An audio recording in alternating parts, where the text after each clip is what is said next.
चिदानंद पिपासु समस्त आत्मन साथियों को जय जिनेन्द्र, नमस्कार।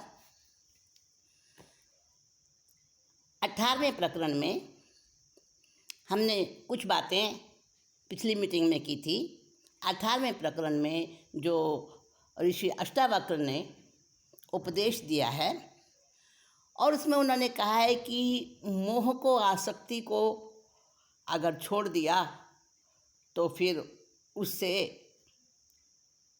स्वयं के स्वरूप को प्राप्त करना कोई मुश्किल नहीं उसके लिए। प्रथम शर्त है मोह को और मोह से निवृत्ति होना, आसक्ति को छोड़ना, ये पहली शर्त है। आगे कहते हैं, कल्पित भाव अभाव सभी और ब्रह्म है आत्मा निश्चय से, कुछ और न आगे कुछ और न जाने कहे करे, निष्काम पुरुष जब ये जाने। बता रहे हैं कि आत्मा ही मुक्त है, सनातन है। आत्मा ही है मुक्त सनातन, मात्र शोभित कुल संसार, धीर पुरुष यह जान चेष्टा करे, ना बालकवत बेकार। धीर पुरुष वही है जो साक्षी भाव से ये जान लेता है कि आत्मा ही एक सनातन है, मुक्त है। बाकी संसार में सभी वस्तुएं अनित्य हैं, क्षणिक हैं, क्षणभंगुर हैं और कल्पित हैं। शाश्वत ओरिजिनल जो है वो आत्मा ही है। जब धीर पुरुष ऐसा जान लेता है तो फिर जैसा बच्चा फालतू की चेष्टाएं करता है वैसी चेष्टाएं उसकी सब छूट जाती हैं। देखो, हमारी चेष्टा से ही संसार है और जब हम चेष्टा नहीं करते, केवल मात्र साक्षी हो जाते हैं, तब वो साक्षी हो जाना ही हमारा परमात्मा भाव है। हमारी चेष्टा से ही हमारे कर्मों का संचय होता है। हजारों हजारों जन्मों में प्रयत्न करके ही, चेष्टा करके ही, कोशिशें करके ही हमने खुद ही आवाहन किया है, खुद ही आमंत्रण दिया है और कर्मों का संचय हुआ है। नरक जाने के लिए बहुत परिश्रम किया है, बहुत परिश्रम किया है नरक में जाने के लिए। अजीब लग सकती है बात, पर सच्चाई है।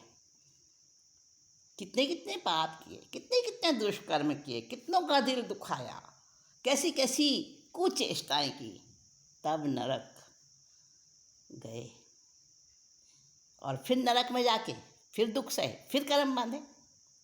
बहुत परिश्रम किया नरक में जाने के लिए, देवलोक में जाने के लिए, चारों गतियों में भ्रमण करने के लिए परिश्रम किया आज तक, किंतु मुक्ति के लिए तो श्रम किया ही नहीं, उसकी तरफ तो ध्यान दिया ही नहीं एक बार भी। वो तो एक क्षण में प्राप्त होती है, बिना ही प्रयत्न के, बिना ही प्रयास के। संग्रह में प्रयत्न करना पड़ता है और त्याग तो एक क्षण में बैठे बैठे हो जाता है। समझे ना? संग्रह करने के लिए तो बहुत सारी एक्टिविटीज़ करनी पड़ती हैं और त्याग करने के लिए क्या, छूट गया, बस छोड़ दिया, छूट गया। आसक्ति त्याग ही तो मुक्ति है। ये त्याग करना ही, और त्याग के साथ आसक्ति को भी त्याग देना, वही तो मुक्ति है। एक क्षण में ऐसे घटना घट जाती है जैसे कोई स्वप्न से जागा हो। सारे के सारे संचित कर्म क्षण भर में लुप्त हो जाते हैं। जिस तरह से स्वप्न में किसी की हत्या कर दी, चोरी डकैती कर दी, बड़े बड़े दुष्कर्म कर दिए और जग गए, तो क्या उन दुष्कर्मों का फल जगने पर कोई कानून दे सकता है? उन हत्याओं के लिए आपको दोषी ठहराया जा सकता है कानून की नज़रों में? कोई धारा लगेगी क्या? नहीं ना, क्योंकि स्वप्न में किए गए पाप और पुण्य वो जागने पर निष्फल निष्प्रभावी हो जाते हैं।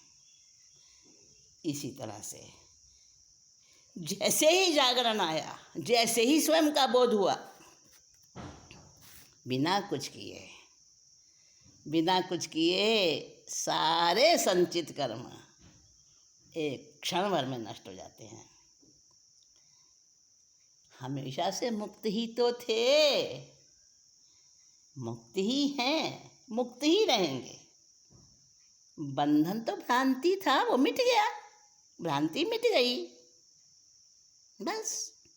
निष्काम पुरुष ऐसा जान लेता है, और जिस क्षण ऐसा जानता है, बस उसको लगता है भाव भाव सब कल्पित है, एकमात्र ब्रह्म ही सत्य है, वो मेरी आत्मा है, कुछ और जानने को बचा नहीं, बस सब आत्मा है निश्चय से जानकर शांत हुए उस योगी की कल्पनाएं ये क्षीण हो जाती।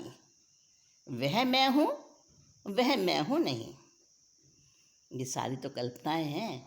ऐसा मैं हूँ, ऐसा मैं नहीं हूँ, ये मेरा है, ये मेरा नहीं है, ये सब कल्पनाएं ही तो हैं। अरे सब कुछ जब आत्मा ही है, तो जब निश्चय पूर्वक ऐसा ज्ञान हो जाता है, ऐसा बोध हो जाता है, और उस बोध में तल्लीन होकर वह योगी शांत हो जाता है बिल्कुल, तब सारी कल्पनाएं क्षीण हो जाती हैं, कुछ भी नहीं बचता है। ना अतिबोध न मूढ़ता।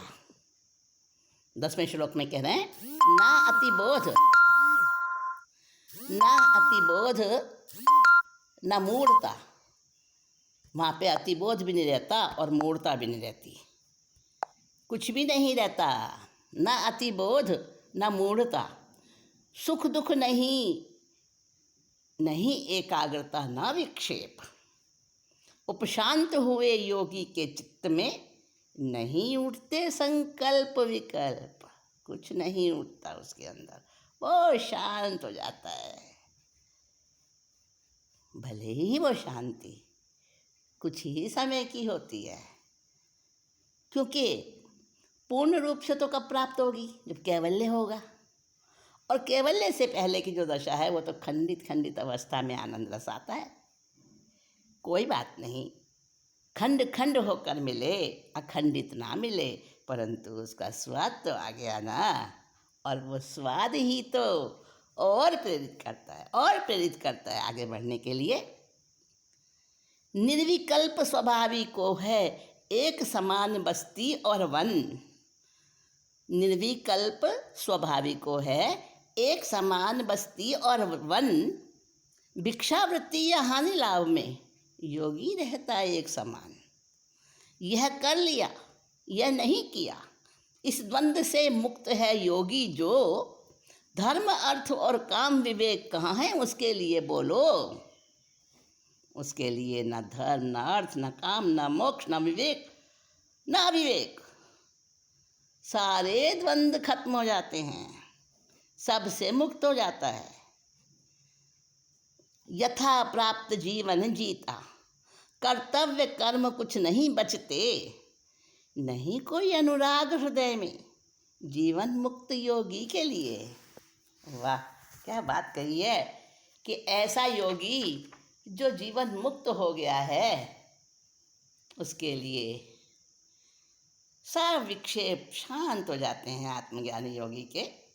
वह सदा अनलहक आत्मा का सर्वत्र अनुभव करता हुआ नित्य आत्मानंद में ही मग्न रहता है, इसलिए उसे कुछ भी अलग से पता नहीं चलता। अंत हुए संकल्पों से जो महात्मा विश्रांत हुआ, उसके लिए संसार कहाँ और मोह ध्यान या मुक्ति कहाँ, कुछ अलग नहीं रहता, सब एक रस हो जाता है। और वो एक रस संसार वाला एक रस नहीं, अरे वो तो नीरस होता है, वो तो ऊब पैदा करने वाला, खींच पैदा करने वाला एक रस होता है। वो एक रस ऐसा नहीं होता, वो समरस होता है।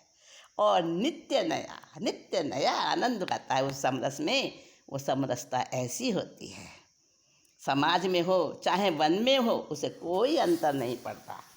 सारे आग्रह जो समाप्त हो जाते हैं ना उसके, साम्राज्य चाहने वाले और उसे छोड़कर भागने वाले, दोनों ही आग्रह युक्त होते हैं, क्योंकि दोनों में संकल्प है। इसी प्रकार भिक्षावृत्ति करने वाले, लाभ हानि को चाहने वाले, वो भी तो संकल्प विकल्प से ग्रस्त है ना। लेकिन योगी तो उससे मुक्त होता है। उसके लिए न संसार है, न मोह है, न ध्यान है, न मुक्ति है। जिसने देखा भीतर में जगत, कर सके उसे नास्ति भी वह। बहुत बहुत गहरी बात है। जिसने देखा भीतर में जगत, जिसके लिए वो अस्ति है, उसे नास्ति भी वही कर सकता है। जिसने अस्ति को नहीं पहचाना वो नास्ति को भी नहीं पहचानता। जिसने देखा भीतर में जगत, कर सके उसे नास्ति भी वह। किंतु करे क्या पुरुष वासना रहित, देखता हुआ भी जो नहीं देखे। क्या कह रहे हैं कि जो एक बार रस चख लेता है,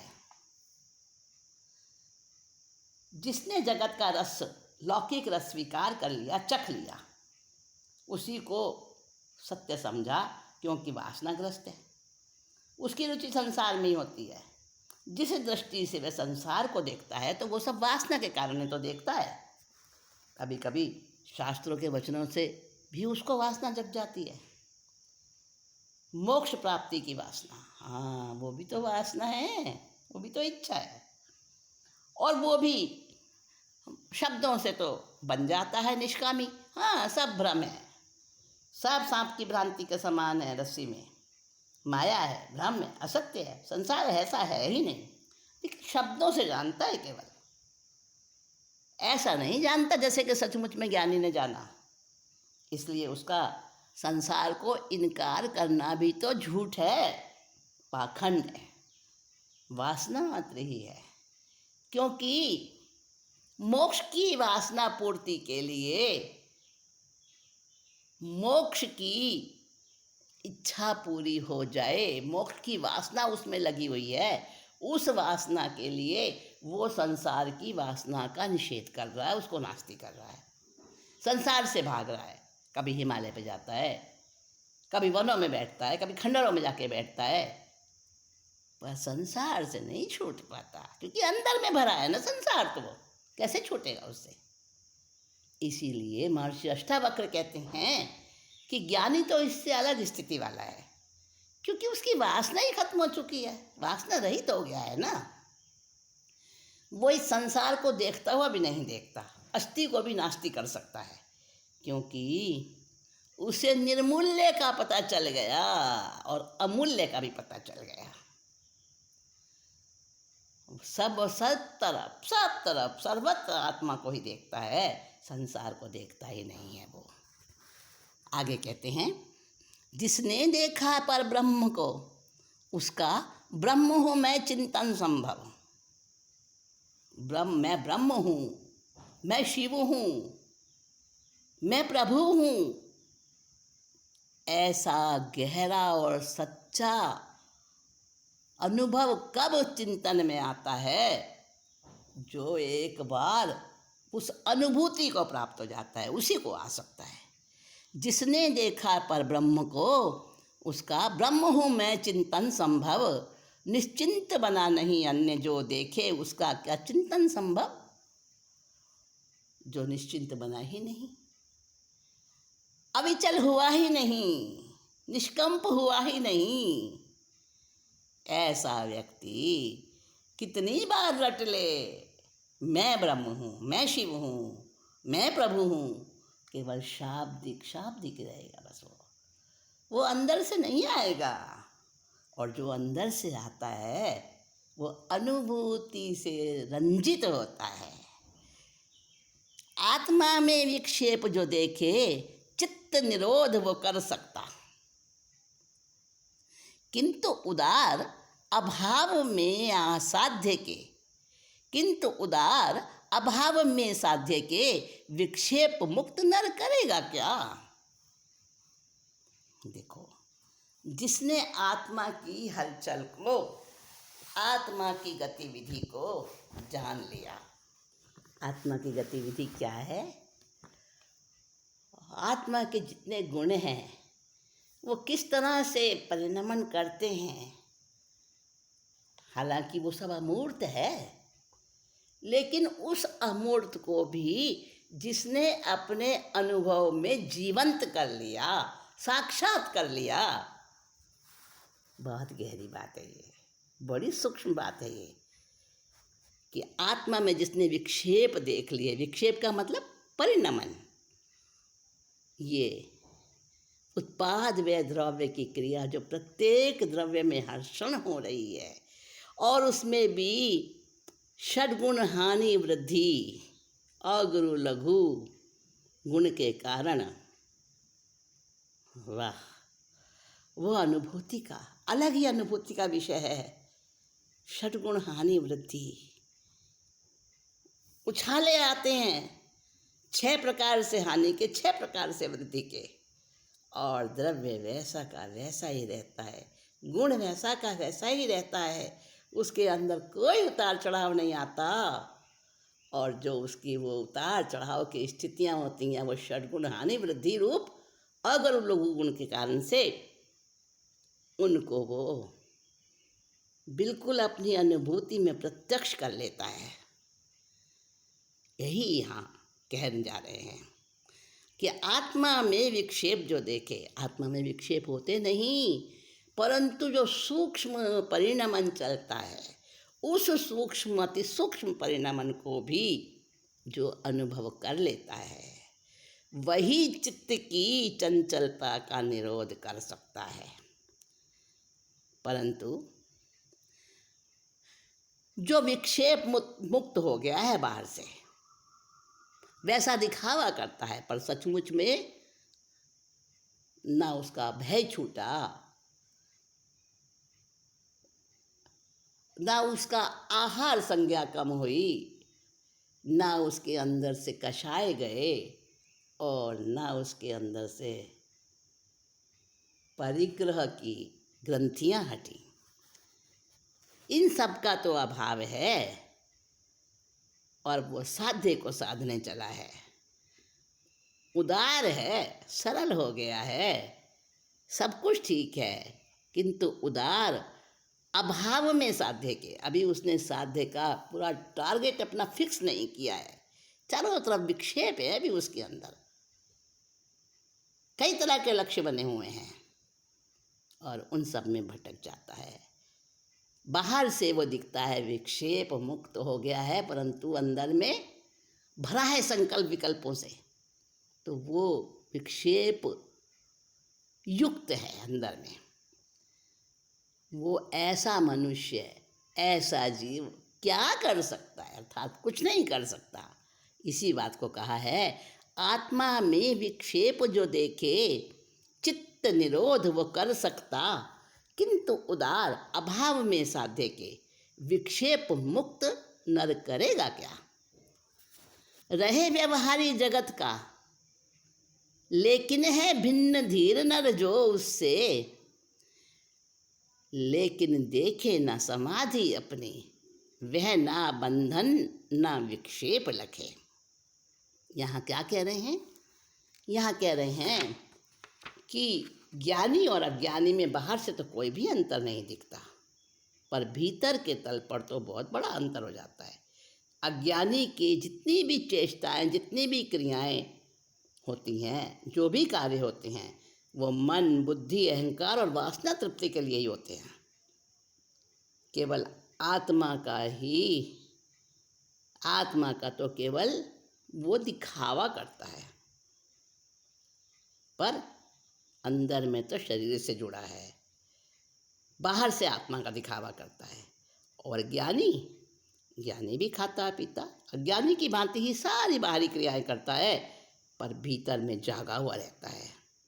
अज्ञानी भी कार्य करता है, पर भीतर में सोया हुआ रहता है। आत्मज्ञान को प्राप्त होकर कबीर दास कपड़ा बुनते रहे।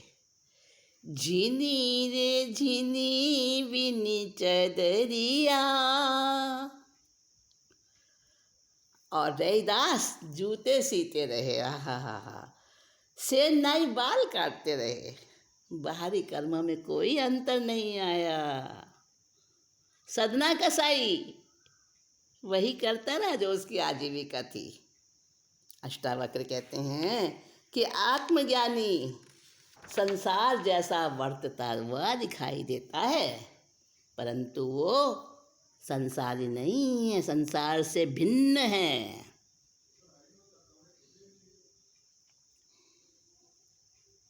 तृप्त जो ज्ञानी पुरुषोत्तम वो भाव अभाव वासनाहीन लोक दृष्टि से सभी कर्म करता है पर कुछ करे नहीं। यही अंतर है ज्ञानी और अज्ञानी का। वो लोक दृष्टि से सारे कार्यों करता हुआ नजर आता है, पर भीतर में वो अक्रिय ही है, कुछ नहीं करता, क्योंकि उसके भाव अभाव वासना सब खत्म हो गए। धीर पुरुष ना रखे दुराग्रह प्रवृत्ति अथवा निवृत्ति में। उसको प्रवृत्ति से और निवृत्ति से कोई फर्क नहीं पड़ता। प्रवृत्ति का मतलब इट इज राइट, निवृत्ति का मतलब इट इज रॉन्ग, ऐसा करना ऐसा नहीं करना।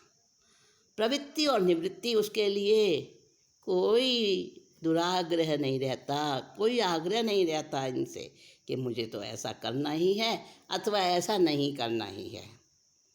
आ पड़े कभी भी कुछ करने को, उसे करे और सुखी रहे। देखो, अक्रिय होने का शॉर्टकट बताया है, कितना बढ़िया बताया है कि धीर पुरुष ना रखे दुराग्रह प्रवृत्ति अथवा निवृत्ति में, आ पड़े कभी भी कुछ करने को, उसे करे और सुखी रहे। रहे वासना आलम्बन बंधन से ज्ञानी है स्वच्छंद। संसार वायु से प्रेरित उसकी सूखे पत्ते सी चेष्टा निर्द्वंद। जैसे सूखा पत्ता हवा से हिलता हुआ दिखता है, पर क्या उसमें कोई गति हो रही है? उसमें कोई संवेदना हो रही है? नहीं ना। ऐसे ही वासना आलम्बन, जहाँ वासना उसको प्रेरित करती हो, ऐसे बंधन से ज्ञानी मुक्त हो जाता है। और फिर कितनी ही संसार की वायु चले, कितने ही उसे निमित्त मिले, पर उसकी गति कैसी रहती है? सूखे पत्ते जैसी परिणति रहती है उसकी, निर्द्वंद रहता है वो। संसार विमुक्त पुरुष को होता हर्ष न विवाद, होता हर्ष न विषाद कभी। संसार विमुक्त पुरुष को होता हर्ष नहीं न विषाद कभी। सदा विदेह के जैसी उसकी शांत शोभती है सुरभि। क्या सुंदर बात है। जो संसार से विमुक्त हो गया है उसको न हर्ष होता न विषाद होता। भले ही कितने निमित्त मिल जाए हर्ष के, भले ही कितने कैसे दुख के निमित्त, दुख के बढ़ाने वाले साधन मिल जाएं, कैसे से कैसे उत्तेजित करने वाले, उसको दुर्व्यवहार करने वाले लोग मिल जाएं, न कभी विषाद में जाता न कभी हर्षित होता। सदा विदेह के जैसे उसकी शांत शोभती है सुरभि। उसकी सुरभि, उसकी खुशबू ऐसी निकलती है विदेह के समान। विदेह का मतलब शरीर में रहता हुआ भी जो शरीर से मुक्त है। जनक जी को विदेही पुरुष कहते हैं, ऐसे ही थे वो। और उन्हीं को लक्ष्य करके महर्षि अष्टावक्र अपनी बात को आगे बढ़ा रहे हैं। आत्मनमनता वाले शीतल निर्मल चित्त वाले नर की नहीं त्याग की इच्छा होती, नहीं ग्रहण की आशा ही। सिंपल है ना। हाँ, आगे बताते हैं। शून्य चित्त होकर स्वभाव से सहज रूप जो कर्म करे, उस धीर पुरुष को अन्य की भांति मान अपमान न क्षुब्ध करे। जैसे सामान्य व्यक्तियों को मान से गर्व होता है, सम्मान हो जाए तो बड़े गर्व में भर जाते हैं, फूल जाती है छाती, और जरा सा अपमान हो जाए तो ऐसे सिकुड़ जाते हैं। लेकिन जो आत्मरमणता वाले निर्मल शीतल चित्त हो जाते हैं, वो शून्य चित्त हो जाते हैं, सहज स्वभाव बन जाता है उनका उस प्रकार से, और वैसे सहज स्वभाव से प्रेरित होकर ही वो कार्य करते हैं। ऐसे धीर पुरुष को सामान्य की भांति, लोगों की भांति मान अपमान से कोई क्षुब्धता नहीं होती। शुद्ध स्वरूपी मेरे द्वारा नहीं कर्म किया गया यह तन से, अनुगामी इस चिंतन का जो वह सब कुछ करके मुक्त रहे।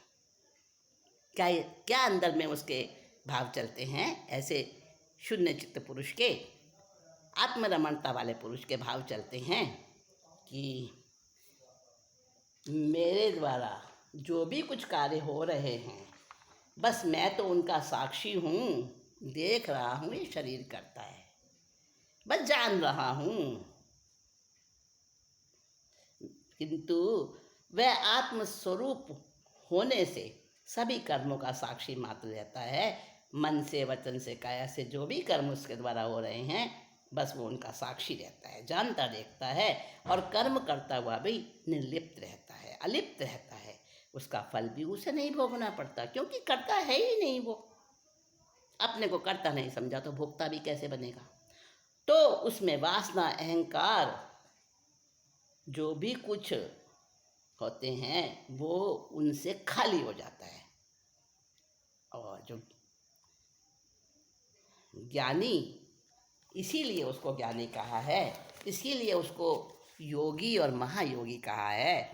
तो ऐसे पुरुष की स्थिति वो स्थित प्रज्ञ कहलाता है। स्थित प्रज्ञ, उसकी प्रज्ञा भी अपने आप में प्रतिष्ठित है, बाहरी बातों में नहीं लगती उसकी प्रज्ञा स्व में ही लगती है, आत्मा में ही रमण करती है।